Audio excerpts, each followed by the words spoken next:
কলকাতাতে এদের মোগল পাঠানের নাম থাকবে না। আপনারা ভুল পথে পরিচালিত করেছেন মুসলমানদের।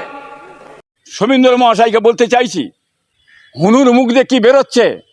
ওর মাথার কি ঠিক আছে, না মাথা গোলমেলিয়ে গেছে?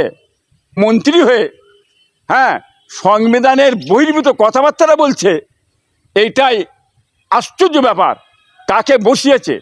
এই ধরনের মানুষকে যদি বসায়, কি বুঝলেন, RSS মার্কা সব, এই দেশ কি ভালোভাবে চলবে? এই দেশটা অবনতি হবে, ধ্বংসর পথে চলবে। দেখুন, বিজেপি বিধায়ক এরা মুসলিমদের উপরে আক্রমণক কথাবার্তা বলছে, এটা একটা বলার ব্যাপার আছে। মুসলিমরা মুখ খুলছে না অন্য কারণে, এরা কতবারে বাড়ুক বাড়তে দেন, এরা কতবারে বাড়ুক বাড়তে দেন। কিন্তু এই ধরনের কথাবার্তা বলে কি করতে চাইছেন? মুসলমানদেরকে চিমটিকে মুসলমানদের উপরে দিয়ে কথাবার্তা বলে হিন্দু ভাইদের মনটা খুশি করতে চাইছেন কি? হিন্দু ভাইদের চোখটা আড়াল করতে চাইছেন? রাজ্যে মোগল পাঠানদের কোনো নাম থাকবে না, রাজ্যে অমুসলিমদের নাম থাকবে। ভারতের সংবিধানে এটা লেখা নেই। ভারতের সংবিধানে আছে সমস্ত দলমতের নাম থাকবে। যারা এর আগে দেশে ছিল, দেশ চালিয়ে গেছে, তাদের নাম থাকবে। যদি তাদের নাম না থাকে তাহলে লালকেল্লা ভেঙে দেওয়া হোক, নামটা ভেঙে লালকেল্লা ভেঙে দেওয়া হোক। এ সমস্ত বড় বড় সব নাম যেটা আছে আপনার কলকাতা শহরে, মোগল পাঠানরা যেসব ব্যবস্থা করে গেছে, সেসব জিনিসের নামগুলো ভেঙে উড়িয়ে দেওয়া হোক। তা কাদের নাম আসবে? এটা কি ভারতের সংবিধান? এই সংবিধান বহির্ভূত কাজ বাংলায় হবে। বাংলার মানুষ কিন্তু এটা মেনে নেবে না। বাংলার সংবিধান আইনটাকে পাল্টাবার জন্যে সুট বেরেনে এই বিজেপি সরকার করতে চাইছে, চালাতে চাইছে। এটা বাংলার মানুষ জানে। আজকে মোগল পাঠান তারা দেশ চালিয়ে গেছে, একদিন নয়, 2 দিন নয়, শত শত বছর চালিয়ে গেছে এই দেশের মধ্যে। আজকে তাদের নামটাকে ভেঙে, নামটা উড়িয়ে দিয়ে হিন্দুদের নাম নিয়ে আসা হবে। এটা কিরাম দ্বিচারিতা, এটা কিরাম বিভাজন। এই বিভাজন করে দেশ চালানো যায় না। এই বিভাজন করে বেশি দিন কোনো সরকার টিকতে পারে না। এটাই আমি বলতে চাইছি। সঠিকভাবে দেশ চালাও। দেশকে চালাতে গেলে দেশের মানুষ যে অভাব অনটন আছে, যারা মানুষ খেতে পাচ্ছে না, পিনতে পাচ্ছে না, কষ্টে পড়া আছে, মানুষের কি হবে সেগুলোর দিকে দরকার আছে। শিক্ষার দিকে দরকার আছে, কর্মের দিকে দরকার আছে, চাকরির দিকে দরকার আছে। আর মোগল পাঠানদের নাম মিটিয়ে দিলে অভাব মিটে যাবে, চাকরি পেয়ে যাবে, কর্ম পেয়ে যাবে, তেলের দাম কমে যাবে, গ্যাসের দাম কমে যাবে। এসব কথাবার্তা বলে হিন্দু ভাইদের মন রাখার জন্যে, হিন্দু ভাইদের থেকে ভোটটা টানার জন্যে আড়াল করতে চাইছে। এটা বাংলার মানুষ জেনে গেছে, জানে। আজকে এই 15 বছর তৃণমূল যে সরকার ছিল, এনার আমলে বহুত দুর্নীতি হচ্ছে, বহুত খুন খারাপি হচ্ছে। তামান্না এবং আরেকজন নাম হচ্ছে আপনার আনিস খান, এসব খুন হয়েছে। আরও তিলোত্তমার খুন হয়েছে। আজকে মহামান্য মুখ্যমন্ত্রী মহাশয় বলেছেন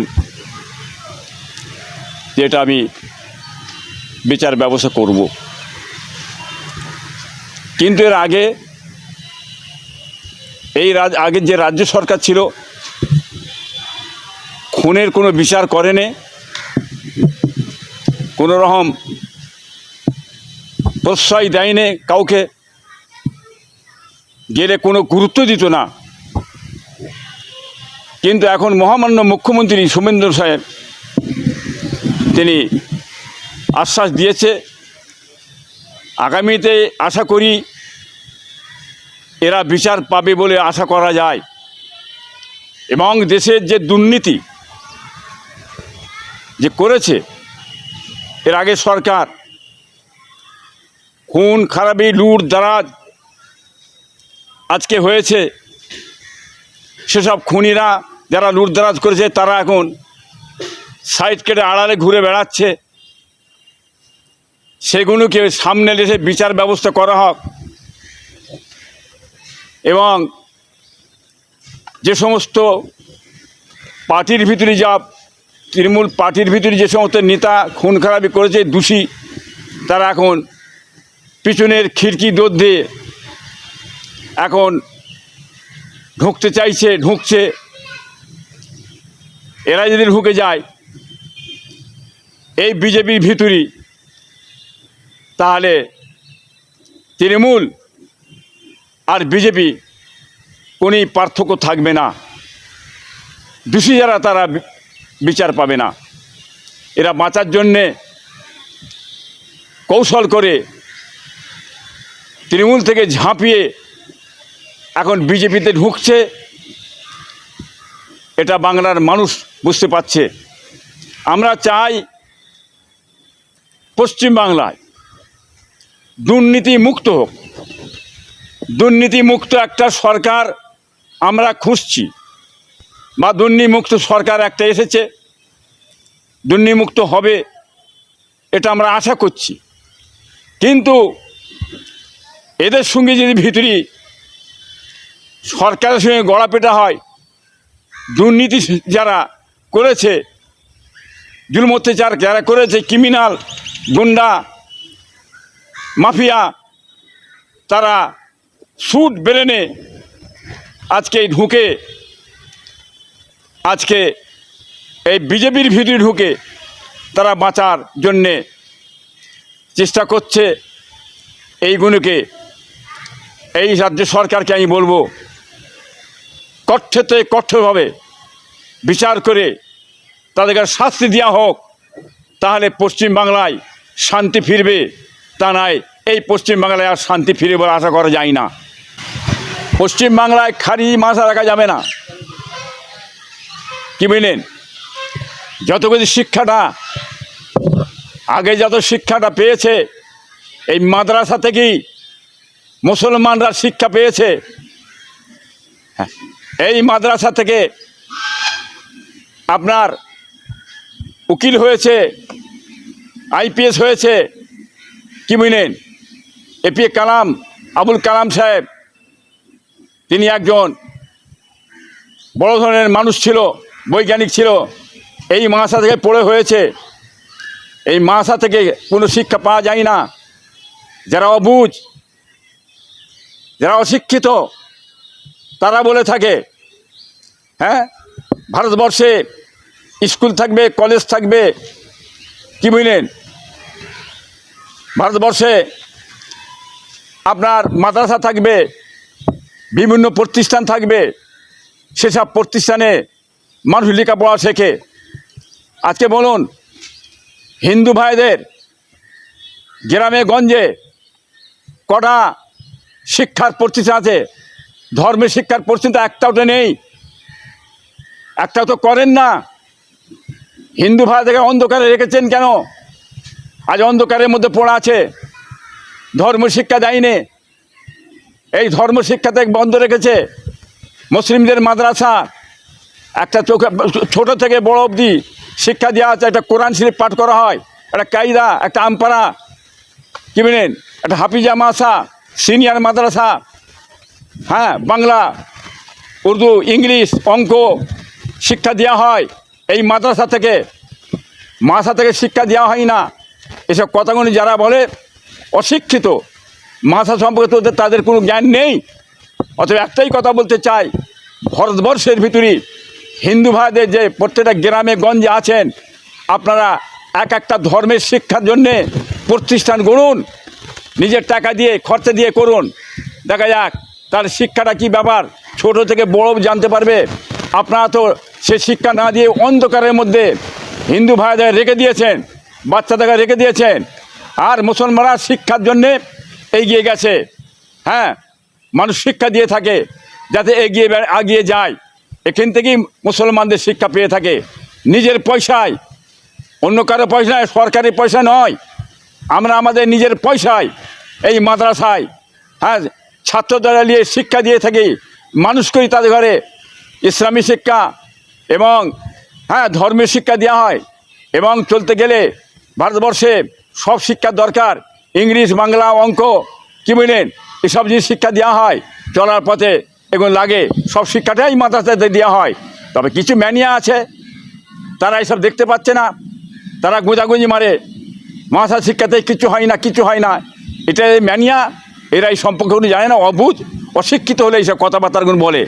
দেখুন, মন্দিরটা হচ্ছে একটা ধর্মীয় ব্যাপার, এই জিনিসগুলো আগে তো হয়নি। এই বিজেপি সরকার আসার পরেতে এসব মন্দির বহুত ভাঙা হয়েছে, একটা দূরে বহু মন্দির ভেঙেছে। আবার বলা যায় না, রাম মন্দিরও করতে পারে, এটা তাদের ব্যাপার, এতে আমাদের কিছু বলার নেই। যে যার ধর্মের ব্যাপারে ধর্ম করতে পারে, স্থান একটা নাই, 10টা হোক 20টা হোক, হ্যাঁ, তাতে কোনো অসুবিধা নেই। বিভাজন যাতে না করা হয় সেইটা আমরা বলতে চাইছি। জাতি ধর্ম বড় নির্বিশেষে যে যার ধর্ম করবে, যে যার পুজো পাণ্ডব করবে, হ্যাঁ, যে যার মানে মন্দির করবে, এতে কোনো আমাদের অসুবিধা নেই, করতে পারে।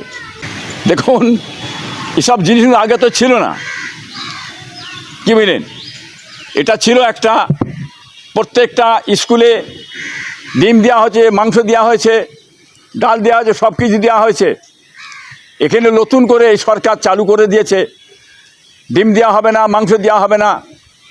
এটা একটা, আপনারা বাংলার মানুষ বুঝতেই পাচ্ছেন, হ্যাঁ, একটা ধর্মীয় ব্যাপারে নিয়ে চলে যেতে চাইছে, এটা বাংলার মানুষ বুঝতে পেরেছে, জানতে পেরেছে।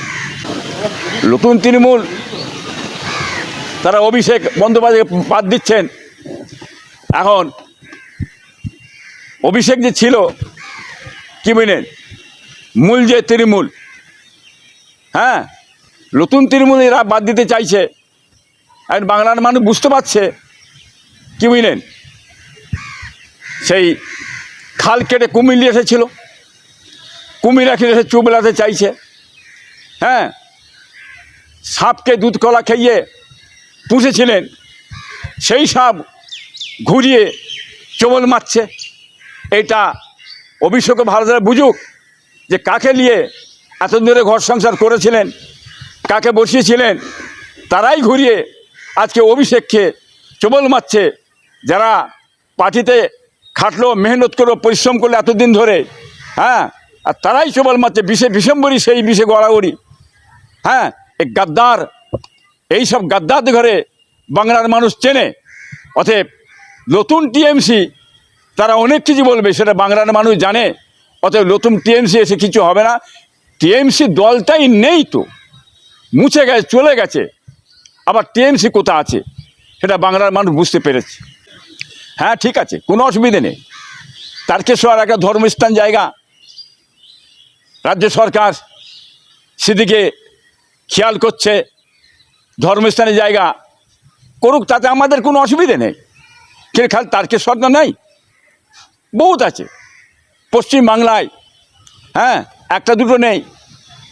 আপনার এরম দ্বারা আরও ধর্মস্থান আছে, আপনার গঙ্গাসাগর আছে, কি বুঝলেন, দক্ষিণেশ্বর আছে, তারকেশ্বর আছে। সব জায়গাতেই মুখ্যমন্ত্রী হিসাবে খেয়াল করা দরকার। ওইরকম ধারা ফুরফুরা শরীফও একটা তীর্থস্থান, প্রতাপপুর দরবার শরীফ একটা তীর্থস্থান, হ্যাঁ, মেদিনীপুর দরবার শরীফ একটা তীর্থস্থান, বসিরহাট দরবার শরীফ একটা তীর্থস্থান, এরকম অনেক তীর্থস্থান আছে। তিনি খেয়াল করতে পারেন, একজন মহামান্য মুখ্যমন্ত্রী হিসাবে তেনার কাছে এগুলো সব সমান হওয়া উচিত বলে আমি মনে করি। দেখেন, প্রধানমন্ত্রী নিয়ে এসেছেন, তার একটা সম্মান আছে, ঠিকই আছে। তবে পশ্চিমবাংলায় রেড রোডে হয়তো আধ ঘন্টা নামাজ পড়ে, 1 ঘন্টা নামাজ পড়তে টাইম লাগতো, সেটা ব্রিগেড ময়দানে অকাপ সম্পদ আমাদের, ওটা ওটা মুসলমানদের অকাপ সম্পদ ব্রিগেড ময়দানটায়। যাই হোক, আমাদের জায়গায় নামাজের ব্যবস্থা করে দিয়েছেন, খুব খুশি আনন্দ আমরা, এতে কোনো অসুবিধে নেই। তো মুসলমানদের জন্য যদি এইখানে 1 ঘন্টার জন্য কি আধ ঘন্টার জন্য নামাজ পড়লে অসুবিধা হয়ে যায়, কি বুঝলেন, সরকার যেন ওই জায়গাটাতে আমরা মেনে নিই, ঠিক আছে, কিন্তু সেই জায়গাতে 7 দিন ধরে যোগ হচ্ছে, কি বুঝলেন, এটা বাংলার মানুষ দেখতে পাচ্ছে, বুঝতে পারছে। তা পরিবর্তন হয়ে মহামান্য প্রধানমন্ত্রী সাহেব যে বলছেন যে পরিবর্তন হয়ে আপনারা খুশি, তো কি খুশি হয়েছে এই বাংলার মানুষ হাড়ে হাড়ে বুঝতে পেরেছে। এমন খুশি হয়েছে, বুঝলেন না, হকারদের করে মেরে ভেঙে ধুলি সাত করে উড়িয়ে দেওয়া হয়েছে, বিরাট খুশি হয়েছে বাংলার মানুষ। এবং গরুর গোশ জবাই করা বন্ধ করে দিয়ে এমন খুশি করেছেন, হ্যাঁ, ব্যবসাদার, গরু ব্যবসাদার তারা ধুলিসাৎ হয়ে আজকে পথের ভিখারি হয়ে গেছে। হ্যাঁ, দারুণ খুশি হয়েছে, এ খুশির শেষ নেই, এই কথা আমি বলতে চাইছি। রেড রোড মুসলিমদের বাবার সম্পত্তি নেই, তাহলে কার বাবার সম্পত্তি ওটা? ভারতবর্ষ কার? হ্যাঁ, ভারত আপামর জাতি ধর্ম বর্ণ নির্বিশেষে হিন্দু মুসলমান সবাই তো ভারত। রেড রোডটা কি দিলীপ ঘোষের বাবার? হ্যাঁ, হুনুর মুখ দিয়ে কি বেরোচ্ছে? ওর মাথার কি ঠিক আছে, না মাথা গুলমেলিয়ে গেছে? রেডটা সকল জাতির, সমস্ত জাতি ওটা ব্যবহার করতে পারবে, চলতে পারবে, ফিরতে পারবে। হ্যাঁ, আসল কথা হচ্ছে একটা উনি একটা মন্ত্রী হয়ে, হ্যাঁ, সংবিধানের বহির্ভূত কথাবার্তারা বলছে, এইটাই আশ্চর্য ব্যাপার। কাকে বসিয়েছে? এই ধরনের মানুষকে যদি বসায়, কি বুঝলেন, RSS মার্কাই সব, এই দেশ কি ভালোভাবে চলবে? এই দেশটা অবরোধ হবে, ধ্বংসের পথে চলবে। হ্যাঁ, এই দিলীপ ঘোষকে বাংলার মানুষ চিনে ফেলে জানে, বুঝলেন না। এই দিলীপ ঘোষ বলেছিল তোমরা চলে যাও, পাকিস্তান চলে যাও ঈদে নামাজ পড়তে, তোমরা চলে যাও, বাংলাদেশ চলে যাও। এই যে কথাটা বলার অর্থ কি, কি হিসাবে বললেন? হ্যাঁ, পাকিস্তান কেন যাবে, বাংলাদেশ কেন যাবে, কি ইঙ্গিত দিতে চাইছেন আপনি? তাহলে 28 থেকে 30 কোটি মানুষ মুসলমান বাংলাদেশের নামাজ পড়তে যাবে, পাকিস্তানে নামাজ পড়তে যাবে, কি নিয়ে যাবে? কি নিয়ে যাবে? খালি হাতে যাবে? বলো। হ্যাঁ, 28 থেকে 30 কোটি মুসলমান যদি বাংলাদেশে নামাজ পড়তে যায়, পাকিস্তানে নামাজ পড়তে যায়, তাহলে ভারত আর ভারত থাকবে? এই উস্কানিমূলক কথাবার্তারা, সম্প্রদায়মূলক কথাবার্তারা বলে আপনি কি করছেন? ভারতকে ভাগ করতে চাইছেন নাকি? হ্যাঁ, ভারতকে ভাগ করা যাবে না। এইরকম তারা গরম গরম কথাবার্তারা বলে মুসলমানদের খেপানো যাবে না। মুসলমানরা বোঝে ভালো মতন, তারা এই ভারতের জন্ম, তাদের ভারতে আছে, ভারতেরই মানুষ, ভারতই লড়বে, ভারতই মরবে এরা। হ্যাঁ, এখানে উল্টোপাল্টা কথাবার্তারা বলে, গরম গরম কথাবার্তারা দিলীপ ঘোষ বলবেন আপনি? হ্যাঁ, এতে মানুষ আপনাকে বুঝে ফেলেছে, সংবিধান বহির্ভূত কথাবার্তারা বলেছেন। হ্যাঁ, এই ধরনের কথাবার্তারা হুনু দিলীপ ঘোষ সাহেব বলা বন্ধ করুন। হ্যাঁ, সমঝোতা হয়ে কথাবার্তা বলুন। আপনি একজন পশ্চিম বাংলার মন্ত্রী হচ্ছেন, মন্ত্রী পদ আছে, আপনার দায়িত্ব আছে, সেই দায়িত্ব নিয়ে জাতি ধর্ম বর্ণ নির্বিশেষে সকলের বিষয়ে আলোচনা করুন, এটাই বলতে চাইছি আমরা। বিজেপি বিধায়ক এরা মুসলিমদের উপরে আক্রমণক কথাবার্তা বলছে, এটা একটা বলার ব্যাপার আছে। মুসলিমরা মুখ খুলছে না অন্য কারণে, এরা কতবারে বাড়ুক বাড়তে দেন, এরা কতবারে বাড়ুক বাড়তে দেন, কিন্তু এই ধরনের কথাবার্তারা বলে কি করতে চাইছেন? হ্যাঁ, মুসলমানদেরকে চিমটিকে মুসলমানদের উপরে দিয়ে কথাবার্তা বলে হিন্দু ভাইদের মনটা খুশি করতে চাইছেন কি? হিন্দু ভাইদের চোখটা আড়াল করতে চাইছেন? হ্যাঁ, সংখ্যাগরিষ্ঠ হিন্দু ভাই আছে, মুসলমানদের এটা ওটা নিয়ে কথাবার্তা বলছে, বিভাজনের কথাবার্তা বলে, মসজিদ দিয়ে কথাবার্তা বলছে। হ্যাঁ, এই বলে আড়াল করতে চাইছে। হিন্দু ভাইরা বলুন তো, আপনারা এইসব কথা শুনতে যাবেন কেন? আপনাদের চাকরি কোথা, কর্ম কোথা, শিল্প কোথা, কৃষি কোথা? আপনারা খাবেন কি, পিনবেন কি, চলবেন কি? হ্যাঁ, আপনাদের উন্নয়ন হবে কি? সেসব কথাবার্তা না বলে এইভাবে আজকে কাটাতে চাইছে, এইভাবে 5 বছর কেটিয়ে দিতে চাইছে। এই দিক দিয়ে সাবধান থাকবেন। হ্যাঁ, আপনাদের অধিকার চান, কর্ম চান, শিল্প চান, চাকরি চান, তাহলে পশ্চিমবাংলা বাঁচবে, না পশ্চিমবাংলা বাঁচবে না।